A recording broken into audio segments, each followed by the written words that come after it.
one's easy. How long have you been married, and when did you know it was time to get married? We've been married since 2021. We laugh about this because our dates are so messed up because of babies, meaning there's so many dates to remember. So Anniversaries, kids' birth May dates. 14th, Yeah, August all the 23rd. things. So we've been married for How did you know it was time to get married? So I went down the Erika Kirk rabbit hole, and let me just say, if any of this is true, then this is insane. So apparently she used to run an orphanage in Romania, and it was a Christian orphanage, and allegedly a lot of kids went missing. He met her on a trip to Israel. Charlie met her on one of these wall humping trips. And her dad, Erika Kirk's dad, is one of the founders or creators of Raytheon Israel Ltd. Question, is the media totally presenting the truth when it comes to Israel? Just a question, that maybe we shouldn't believe everything the media says. Is Erika Kirk the grieving trad wife? Or an intelligence asset, honeypot who just inherited the keys to her husband's empire? Some new evidence just leaked that Charlie found out the disturbing truth about his wife. And just when he was about to confront her about it, September 10th happened. Now they're already trying to brush all this under the rug. Case closed, caught, nothing to see here. But don't let them distract you. The truth is just now starting to leak, and what's coming out about Erika and her connections is terrifying. We're talking military family ties, a mysterious Romanian orphanage, rumored island trips. This rabbit hole's not just deep, it's sinister. So if you're watching this at night, maybe turn a light on, because the Erika Kirk honey trap story is darker and way more dangerous than anyone's willing to admit. I think we had to lose in order to get to where we are today. All right, let's start with this latest bombshell from an anonymous TPUSA whistleblower. According to an investigation by TPV Sean, the whistleblower inside TPUSA revealed that Erika Kirk didn't just step into power after Charlie's death. She had already started running the show before it happened. Allegedly, she was making top-level calls, handing out orders, and quietly pushing Charlie out of his own empire. At the time Erika got involved in a turning point event, something felt off. People got pulled from their posts for no clear reason, replaced with names nobody recognized. They weren't loud about it. They just appeared. They'd hover, take notes, make little adjustments. It wasn't like they were running things outright, more like they were watching, testing reactions.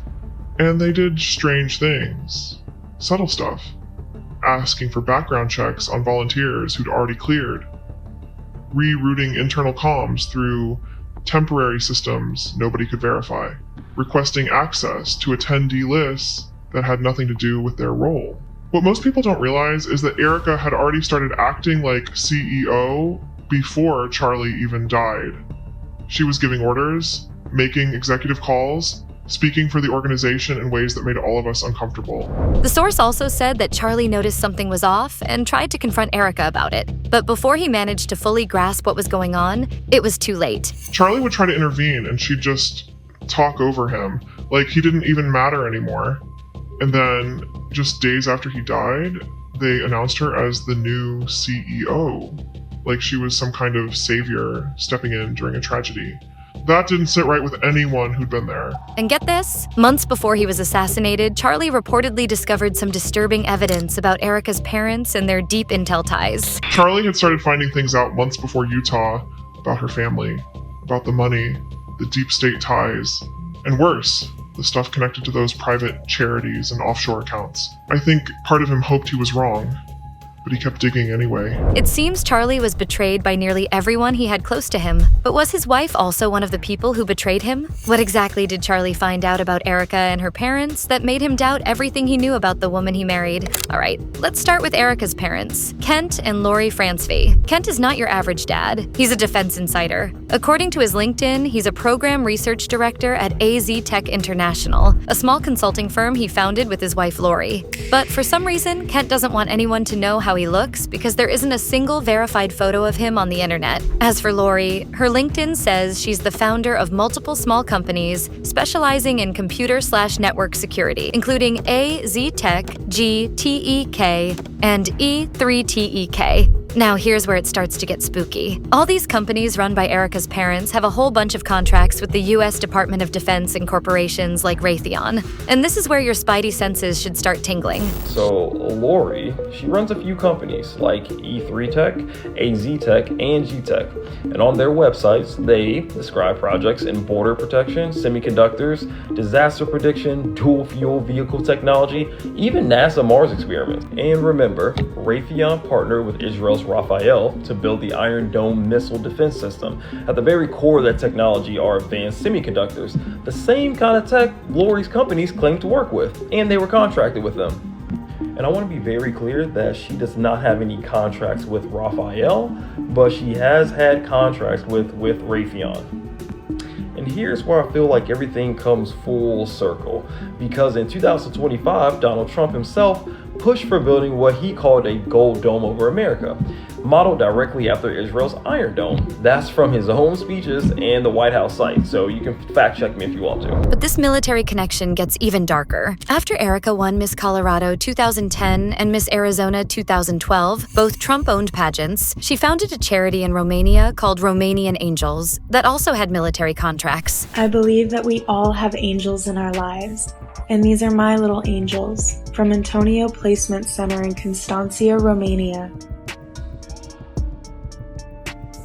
Our goal with the Romanian Angels Project was to show these children the true American heart during the holiday season. And what better way to do that than having our United States military personally deliver the gifts? So Erika first founded a charity called Everyday Heroes in 2007 when she was just 17, and Romanian Angels was launched 2 years later as part of its international outreach, partnering with groups like the US Marine Corps for orphanage support. Now, what teenager do you know that can just launch their own charity and immediately get US military funding? But it gets weirder. Romanian Angels ran an adoption program, and apparently the orphanage was based in the same area in Romania where there were a lot of cases of missing orphans being reported at the time. In Romania. The area in Romania where she was operating this ministry had a bunch of locals accusing these evangelical ministries of kidnapping children and trafficking them out of the country. These children were being found in the UK, in Israel, and were also being sent to undisclosed private islands. Now, these missing cases and disturbing allegations about the orphanage got so loud that eventually the Romanian government stepped in, launched a full-blown investigation, and by 2011, Erika's charity was kicked out of Romania. So is that what Charlie found out about Erika? We already know he was worried about shady money moves inside TPUSA, and he even sent an internal letter to the entire TPUSA organization on September 2nd, 1 week before his death, announcing that he was setting up a separate department to audit finances and reshape divisions. But if, on top of all this, Charlie also started questioning his wife and her parents' role in the whole operation, so now people online are saying Erika's entire backstory reads like a playbook for a honey trap spy operation. Some are even comparing it to other rumored honey trap cases like Kash Patel's wife, women allegedly planted into powerful men's lives by the same shadowy handlers. And if that TPUSA whistleblower's telling the truth, that Erika had already started taking over CEO duties before Charlie's death, then the entire story flips on its head, because that doesn't sound like a grieving widow stepping in to protect her husband's legacy. That sounds like a power move that was already in motion. And this forces you to rethink everything that happened after September 10th, Erika's bizarre behavior. Charlie! Charlie! Charlie! Love you, Erika! Charlie! Her tight control over the narrative surrounding the alleged shooter. That man. That young man. I forgive him.